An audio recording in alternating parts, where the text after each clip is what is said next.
Bismillahirrahmanirrahim. Assalamualaikum warahmatullahi wabarakatuh. Salam sejahtera untuk kita semua. Salam, Namo Swastiastu, Namo Buddhaya, salam kebajikan. Pada kesempatan kali ini, saya akan mempresentasikan proposal tesis yang berjudul Pengaruh Tanggung Jawab Sosial Perusahaan atau CSR dan pembayaran dividen terhadap nilai perusahaan yang dimoderasi oleh kepemilikan institusional pada industri perbankan ASEAN 5. Perkenalkan, nama saya Dwi Puji Ratawati dengan NIM 21-4851-PEK-27692. Next, pada slide berikutnya, di sini terdapat 3 pokok pembahasan, bab 1, bab 2, dan bab 3. Masuk pada bab 1, pendahuluan bagian latar belakang. Jadi penelitian ini dilatar belakangi oleh persaingan antar perusahaan yang semakin ketat, sehingga membawa tantangan baru dalam dunia bisnis. Hal tersebut tentunya menuntut para manajer perusahaan untuk terus memaksimalkan kesejahteraan pemegang sahamnya, yaitu dengan cara meningkatkan nilai perusahaan. Nah, nilai perusahaan itu sendiri sering dikaitkan dengan harga saham. Nah, di mana hal tersebut dianggap sebagai persepsi dari investor terhadap perusahaan itu sendiri. Nah, selanjutnya dengan demikian manajer di sini perlu untuk mempertimbangkan sejumlah faktor yang berpotensi mendongkrak dari nilai perusahaannya. Dalam penelitian ini akan dibahas 2 faktor yang dianggap sebagai pendongkrak dari nilai perusahaan.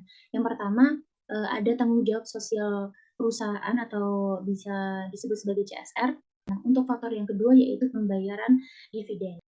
Nah, para penelitian terdahulu, De Villers et al. 2020, Su et al. 2016, Akutomavo 2012, Samet dan Jerbawi 2017, serta Ben Saleh dan Ben Amer 2022, mereka menyatakan bahwa keterlibatan dalam kegiatan CSR itu mendorong perusahaan untuk membayar dividen lebih banyak kepada investor.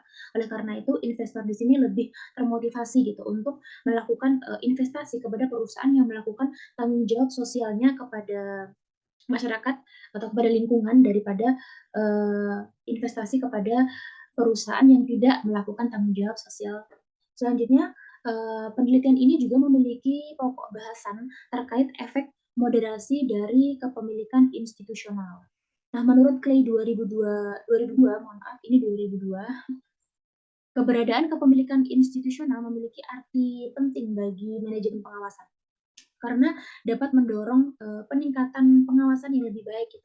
Nah, dengan pengawasan yang lebih baik ini, biaya agensi ini menjadi berkurang karena dampak kepemilikan institusional yang berfungsi sebagai tenaga administrasi mampu mengurangi dan mencegah tindakan sewenang-wenang dari seorang manajer di perusahaan tersebut. Sehingga peneliti di sini perlu untuk meneliti lebih lanjut terkait efek moderasi dari kepemilikan institusional. Di sini terdapat beberapa peraturan yang mengatur terkait kewajiban perusahaan dalam pengungkapan kepedulian terhadap lingkungannya. Next, pada slide berikutnya. Oke. Masih di bab 1, pendahuluan. Lanjut pada bagian rumusan masalah. Nah, pada rumusan masalah perlu kita ketahui bahwa di beberapa negara di sini terbukti bahwasanya masih banyak negara yang persentase pengungkapan CSR-nya masih di bawah rata-rata. Ada Indonesia, Malaysia, Singapura. Di sini terlihat bahwasanya Thailand saja yang dia persentase pengungkapan CSR-nya masih sudah di atas rata-rata, yaitu untuk rata-ratanya 50,4%. Diambil dari WWW ASEAN CSR Network. Rumusan masalah yang kedua yaitu berkaitan dengan pembayaran dividen, yaitu adanya kebijakan yang dilakukan oleh perusahaan untuk tidak membayar dividen kepada pemegang saham. Hal tersebut didukung oleh penelitian yang dilakukan oleh Samet dan Jerbawi 2017 yang menyatakan bahwa perusahaan dengan CSR yang lebih tinggi itu cenderung memilih pembelian saham kembali atau stock repurchase daripada melakukan pembayaran dividen. Nah, yang terakhir, peneliti ingin mengetahui secara general terkait penelitian sebelumnya yang dilakukan oleh Seth dan Hertiren 2022 dalam konteks India dan studi perusahaan Eropa oleh De Villers et al. 2020.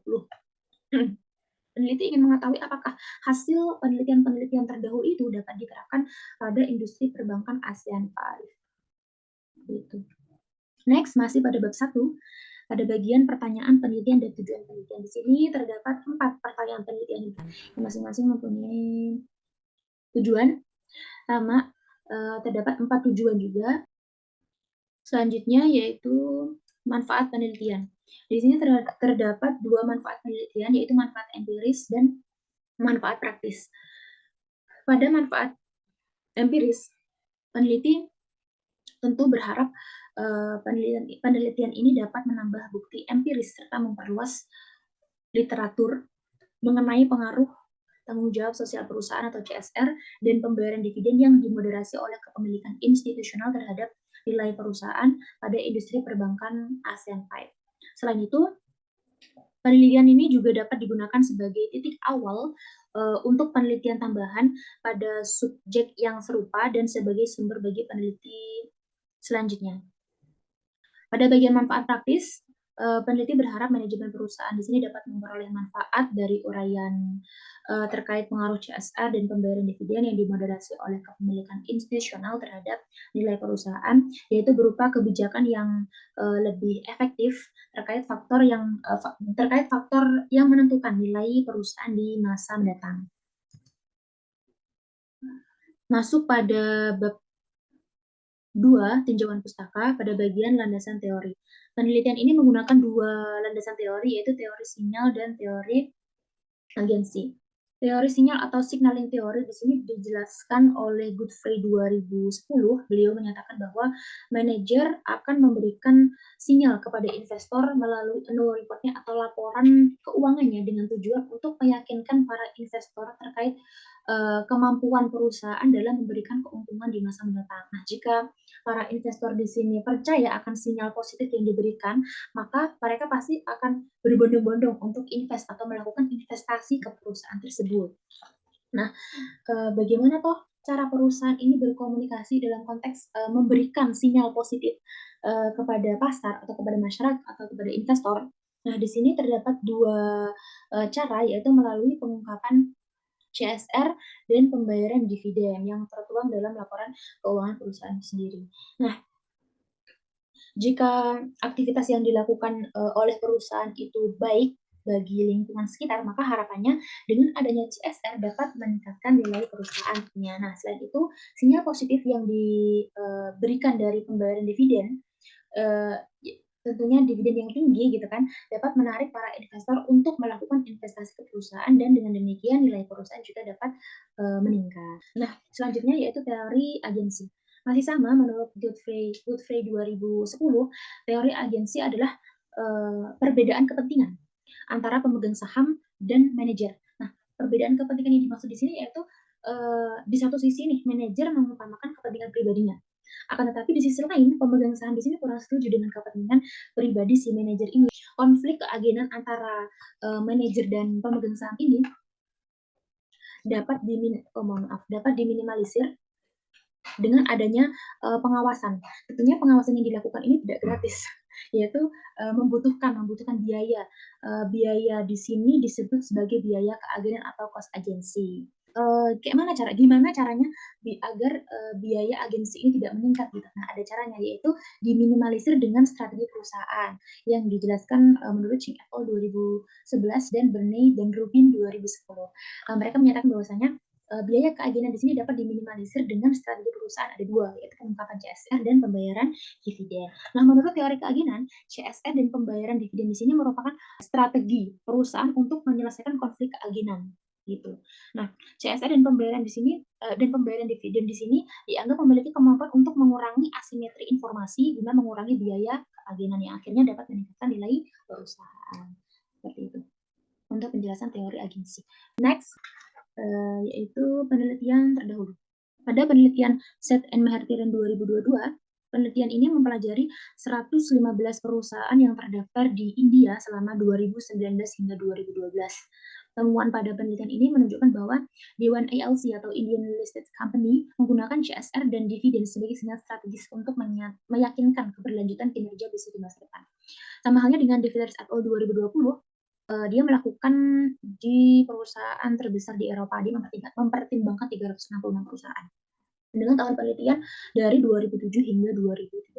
Hasilnya dia konsisten dengan pandangan bahwa manajer menggunakan pengungkapan CSR dan dividen untuk memberikan sinyal prospek masa depan. Terus ini titik ya. Seperti yang sudah disinggung pada pemaparan sebelumnya terkait faktor yang dipertimbangkan oleh investor ketika dia berinvestasi di perusahaan, yaitu adanya kegiatan CSR. Jadi, semakin perusahaan ini mengungkapkan CSR, maka semakin tertarik nih para investor untuk berinvestasi ke perusahaan. Nah, data terkait CSR ini dipandang sebagai keunggulan gitu loh bagi perusahaan. Hal tersebut sejalan dengan temuan yang dilakukan oleh Branco dan Rodriguez 2008. Beliau menyatakan pemangku kepentingan ini membutuhkan manajemen untuk menjamin kelestarian lingkungannya. Gitu. Dengan demikian, CSR ini dianggap dapat meningkatkan nilai perusahaan dan memberikan keuntungan bagi bisnisnya, sehingga hipotesis satu diajukan, di mana corporate social responsibility berpengaruh positif terhadap nilai perusahaan. Next, pada hipotesis kedua, menurut teori pensinyalan, pembayaran dividen di sini berfungsi sebagai sinyal positif bagi pasar. Jika pendapatan dari arus kas perusahaan ini mengalami kenaikan, maka harapannya dividen yang dibayarkan ini juga akan meningkat gitu. Artinya pasar di sini bereaksi positif terhadap pengumuman kenaikan dividen. Nah, dengan demikian banyak nih investor yang tertarik untuk melakukan investasi ke perusahaan tersebut sehingga nilai perusahaan akan mengalami kenaikan. Dengan demikian hipotesis 2 diajukan di mana pembayaran dividen berpengaruh positif terhadap nilai perusahaan. Next, pada perumusan hipotesis yang ketiga. Nah, terkait hal ini juga disinggung di pemaparan sebelumnya. Nah, teori agensi di sini kan menjelaskan perbedaan kepentingan antara manajer dan pemegang saham. Kemudian perbedaan kepentingan di sini kan bisa disejajarkan gitu kan, diselaraskan dengan adanya pengawasan. Nah, kepemilikan institusional yang tinggi secara signifikan itu dapat meningkatkan pengawasan manajerial. Nah, hal tersebut sejalan dengan penelitian yang dilakukan oleh Clay 2002 gitu. Nah, hal tersebut menunjukkan bahwa kepemilikan institusional di sini memperkuat pengaruh CSR terhadap nilai perusahaan. Sehingga hipotesis 3 diajukan. Next, pada hipotesis keempat. Menurut teori keagenan, arus kas bebas perusahaan ini kan tidak boleh digunakan untuk tujuan manajemen jika ingin mengurangi konflik keagenan. Nah, sebaliknya, perusahaan tapi harus tetap meningkatkan pembayaran dividen gitu. Nah, akan tetapi dengan adanya kepemilikan institusional, peranan dividen di sini itu dalam hal mengurangi konflik keagenan menjadi berkurang dikarenakan kepemilikan institusional di sini mampu mengurangi konflik keagenan itu sendiri yang menyebabkan penurunan pada pembayaran dividen sehingga berakibat pada kondisi perusahaan yang memburuk. Artinya nilai perusahaan pun turun di mata pasar. Dengan demikian, kepemilikan institusional memperlemah pengaruh pembayaran dividen terhadap nilai perusahaan. Akibatnya hipotesis 4 diajukan. Nah, berdasarkan pemaparan sebelumnya terkait perumusan hipotesis, dapat digambarkan kerangka pemikiran penelitian seperti yang ada pada slide. Langsung pada bab 3, sudah masuk bab 3, yaitu metode penelitian pada bagian data dan sampel. Jenis penelitiannya yaitu kuantitatif. Penelitian ini menggunakan alat analisis regresi linear data panel, yaitu gabungan dari data time series dengan cross-sectional. Untuk lokasi penelitiannya di industri perbankan ASEAN 5 terdiri dari negara Indonesia, Malaysia, Filipina, Thailand, dan Singapura. Nah, penelitian di sini juga mengandalkan data sekunder dari laporan tahunan industri perbankan ASEAN 5 periode tahun 2016 hingga 2021. Nah, untuk teknik pengumpulan datanya, penelitian ini menggunakan teknik purposive sampling dengan kriteria sebagai berikut. Next, pada slide berikutnya terkait variabel dan definisi operasional. Penelitian ini menggunakan variabel dependent, yaitu nilai perusahaan yang diukur menggunakan Tobin skew modifikasi yang tertera pada slide untuk rumusnya. Nah, untuk variabel independen, di sini ada dua, yaitu CSR dan pembayaran dividen. Untuk variabel moderasinya ada kepemilikan institusional yang rumus sebagai berikut. Di sini terdapat variabel kontrol 3, yang pertama ukuran perusahaan, profitabilitas, retained earning to equity ratio dengan masing-masing rumus sebagai berikut. Next, model empiris. Langsung saja pada teknik analisis data. Yang pertama, statistik deskriptif. Pada statistik deskriptif, di sini memberikan banyak informasi. Di antaranya nilai rata-rata, min, standar deviasi, nilai maksimum, nilai minimum, dan lain sebagainya. Yang bertujuan untuk mengumpulkan, mengolah, menyajikan, dan menganalisis data kuantitatif secara deskriptif dan untuk membuat variabel yang digunakan ini lebih mudah untuk dipahami. Gitu.